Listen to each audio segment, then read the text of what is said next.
Agora vamos à quarta característica da verdadeira educação: o conteúdo e o ensino. Nós já falamos que é muito importante o relacionamento entre o educador e o aluno. Nós já falamos que é muito importante nós observarmos a prontidão do aluno para aprender. E nós falamos também que é muito importante o ambiente de aprendizado. Mas então a pergunta agora é: e o que nós vamos ensinar? Dentro do plano da verdadeira educação, dentro de tudo que nós vimos até aqui, quais seriam as coisas importantes no ensino das crianças? Se você se lembrar daquela descrição mais conhecida da verdadeira educação, lá diz que os nossos pensamentos quanto à educação normalmente são muito restritos, que nós precisamos ter uma visão muito mais ampla. Que a educação é o preparo não apenas para essa vida, mas o preparo para a vida futura.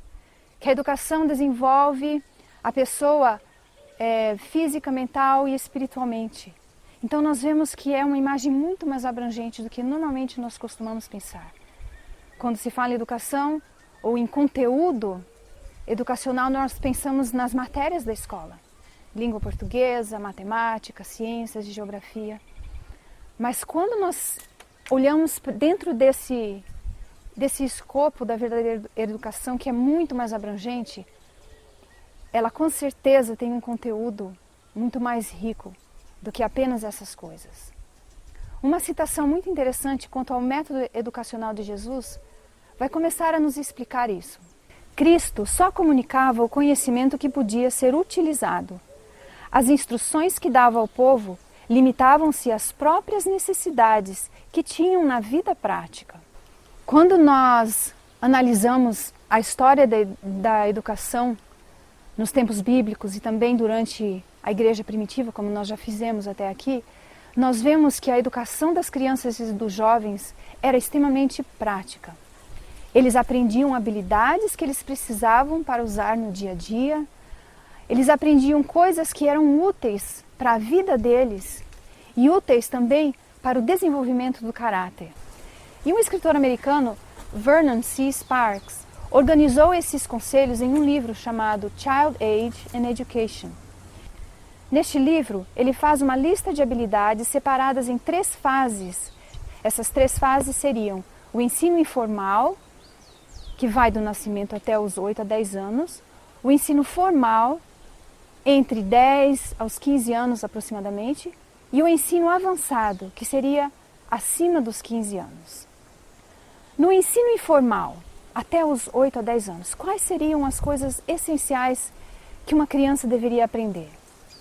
A Bíblia, a natureza, fisiologia e higiene, cultura vocal e canto, leitura, uso do dinheiro e doação sistemática, como por exemplo os dízimos e ofertas, tarefas domésticas, jardinagem, culinária, uso de ferramentas, costura, trabalho missionário, hábitos corretos e como ser cristão. É interessante que essa lista parece ser muito extensa, parece envolver habilidades que normalmente nós não imaginamos que uma criança pequena, até os 8, 10 anos de idade, aprenderia. Mas assim que é o plano educacional de Deus. Ele é muito superior ao que nós imaginamos que o ser humano é capaz de fazer. Se nós olharmos novamente essa lista, nós vamos perceber algumas coisas interessantes. Apesar dessa lista parecer ser tão complexa, na verdade, nessa fase da vida a criança estaria tendo uma introdução a esses assuntos. Outra coisa interessante é que nós percebemos que essa lista ela não tem um enfoque acadêmico. Hoje em dia nós pensamos em crianças de 4 a 5 anos de idade já sendo alfabetizadas. E a alfabetização, na nossa visão, inclui não apenas a leitura, como é mencionado na lista, mas também a escrita e outras coisas mais, como interpretação de texto. E muitas vezes, no nosso sistema educacional, a gente enfoca essas habilidades e deixa todas as outras habilidades práticas fora. E as crianças acabam crescendo adultos deficientes nas áreas práticas da vida. Talvez seja por isso que muitas meninas e moças crescem com os conhecimentos acadêmicos, mas falta na experiência delas o aprendizado dessas habilidades práticas. E quando se tornam adultas, elas têm dificuldades de serem boas mães e boas administradoras do lar. E de igual modo, os meninos muitas vezes crescem sem ter esses conhecimentos práticos e se tornam pais e esposos que não são bons provedores, porque eles não aprenderam as habilidades na infância que os ajudariam na vida adulta. Vamos agora ao segundo estágio, a fase do ensino formal, dos 10 aos 15 anos. Nessa fase, os alunos aprenderiam basicamente os mesmos princípios que na primeira fase, ou melhor, eles aperfeiçoariam aquilo que eles já iniciaram, e algumas novas áreas seriam acrescentadas: a cultura física, o treino manual e tarefas práticas, áreas comuns de trabalho, linguagem, aprenderiam a soletrar, a escrever, a manter registro, aprenderiam matemática e contabilidade, história e profecia, geografia e missões e trabalho missionário. Nós podemos ver que aqui existe um enfoque muito maior na área acadêmica, mas sempre de um ponto de vista espiritual. E na última fase, o ensino avançado, que seria a fase acima dos 15 anos de idade. Novamente, aqui nós vemos que eles vão estar aperfeiçoando ainda mais as habilidades que já foram iniciadas desde a infância. E além disso, acrescenta-se agora aqui o cuidado do lar, ou a administração de um lar, costura, culinária, treino manual, história, cultura vocal, línguas modernas, línguas antigas, cultura de boas maneiras, enfermagem missionária, cultura física, língua inglesa, agricultura e literatura. Nessa fase, algumas das mesmas habilidades que eles iniciaram o aprendizado na infância agora são ampliadas. Por exemplo, uma criança pequena, ela aprende a realizar as diferentes tarefas que são necessárias para administrar um lar. Já acima dos 15 anos, os jovens deveriam ser capazes de administrar um lar por completo. É interessante que quando nós olhamos de volta na experiência da Escola dos Profetas, os alunos que estavam na Escola dos Profetas já tinham recebido a educação no lar, uma educação completa. E o currículo deles era, em muitos sentidos, semelhante a este currículo, exceto que, neste currículo que estamos vendo agora, inclui matérias ou assuntos que são mais contemporâneos à nossa época, como, por exemplo, as línguas modernas, a língua inglesa e outras coisas mais. Mas na época das escolas dos profetas, os alunos, eles demonstravam que eles já eram capazes de desempenhar essas habilidades que eles já tinham aprendido na infância. Nós temos relatos na Bíblia, por exemplo, que eles cozinhavam nas escolas dos profetas. Eles também eram capazes de construir uma casa, um prédio. Temos um incidente, né, na Escola dos Profetas, onde eles mesmos construíram a sala de aula que eles necessitavam. A primeira coisa que vem à mente é o conhecimento prático de tipo uma profissão manual, marcenaria, pedreiro, coisa assim, que na sociedade hoje em dia não é das coisas mais prezadas. O que a gente põe em valor é as coisas intelectuais. Engenharia civil, mas não construção. Engenharia mecânica, mas não mecânico. E tudo tem o seu lugar, mas um engenheiro, o mecânico pode trabalhar sem um engenheiro, o engenheiro não pode trabalhar sem um mecânico. E há muita sabedoria nisso. Em Israel, era considerado um pecado se o pai não ensinava para o filho uma profissão prática.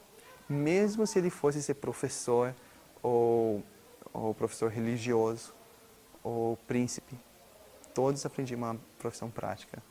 E hoje em dia a ciência confirma que é muito importante trabalhar com as mãos, que o trabalho físico luta contra a depressão e até ajuda a aprender mais rápido, além dos benefícios físicos. Então, isso, o trabalho, uma profissão manual, é uma coisa que todo jovem deveria aprender e que não necessariamente aprende na escola. A grande questão da verdadeira educação é fazer o conhecimento ter sentido. O que nós vemos na vida prática hoje é que a geração que veio, infelizmente, ela está com dificuldade de aplicar o conhecimento. Sabe muitas coisas e não sabe Para que serve? Para que serve. E a gente nota o que a nossa sociedade está sofrendo hoje com isso. Para os nossos filhos, nós precisamos ter esse desafio, porque, de certa forma, nós também passamos por isso. Temos muito conhecimento e não sabemos aplicar. Mas eu creio em Deus, que Deus vai restaurar e resgatar a mente dos nossos filhos para que eles sejam pessoas que tenham conhecimento prático, que saibam construir coisas. Por que será que nós temos dificuldade em olhar para esses currículos, se é que podemos chamar assim, e entender que isso é importante para a nossa vida? A razão é porque a maioria de nós não foi educado dentro desses princípios. Vocês se lembram que nós falamos da forte influência que o pensamento greco-romano teve na educação. E nessa área não poderia ser diferente. Craig Smith, um educador, um dos fundadores da Home Education Foundation, uma fundação que existe na região da Austrália e Nova Zelândia, ele faz uma comparação entre o pensamento greco-romano e o pensamento bíblico, especificamente nessa área de conteúdo de ensino. E ele diz que no pensamento greco-romano a pessoa vê as coisas de um ponto de vista clínico. Existe, por exemplo, uma divisão entre as matérias. Você aprende inglês, matemática, história, ciências, geografia. E daí, num nível mais profundo, dentro do inglês, por exemplo, você estuda literatura, leitura, escrita, gramática, redação e outras coisas mais relacionadas à linguagem. Você chega em cada componente e daí lá dentro você começa a descobrir como que eles se encaixam. E uma vez que você entendeu como esses componentes da linguagem, por exemplo, se encaixam, aí você masterizou aquela habilidade ou aquela tecnicalidade. E nesse ponto as pessoas se consideram educadas. Mas na verdade o que acontece é que as pessoas enchem a cabeça de conhecimento, mas não necessariamente de compreensão ou de sabedoria. Em contraste com o pensamento greco-romano, Craig Smith diz que no pensamento bíblico, você vai se preocupar com o que você vai fazer com este conhecimento que você adquiriu. Qual vai ser o propósito? Você vai usá-lo para um propósito genuíno ou válido? É mais do que simplesmente dominar uma informação, mas é compreender o conhecimento e fazer conexões entre eles. Como que essas conexões podem ser feitas? Por exemplo, você aprendeu inglês, história e matemática. Qual é o relacionamento entre esses assuntos, entre essas matérias? Qual é a ligação que eles têm? Como que um contribui para o outro? A pessoa que consegue fazer uma ligação, uma conexão entre esses assuntos, ela entende melhor como o mundo funciona. A compreensão, então, vem com essa capacidade de fazer a conexão entre as matérias. E essas conexões ajudam a pessoa a resolver problemas na vida. Você viu que é bem diferente? Então nós temos 3 pontos importantes que nós precisamos entender a diferença entre eles. O primeiro é o conhecimento. Conhecimento é simplesmente informação que se adquire. O segundo é a compreensão, é um nível mais profundo. É saber fazer uma conexão entre as pequenas porções de conhecimento que se adquire. E o terceiro ponto, e o mais profundo, é a sabedoria. Sabedoria é aplicar essa compreensão às situações da vida real, para beneficiar a si mesmo e principalmente as outras pessoas. Craig Smith também diz que verdadeira sabedoria é revelada na Bíblia, pois a Bíblia é o único lugar onde temos a verdade não adulterada. E Jesus Cristo é a verdade, o caminho, a verdade e a vida. Então busque a Ele e você encontrará a verdadeira sabedoria e conhecimento. Como diz a Bíblia, o temor do Senhor é o princípio da sabedoria.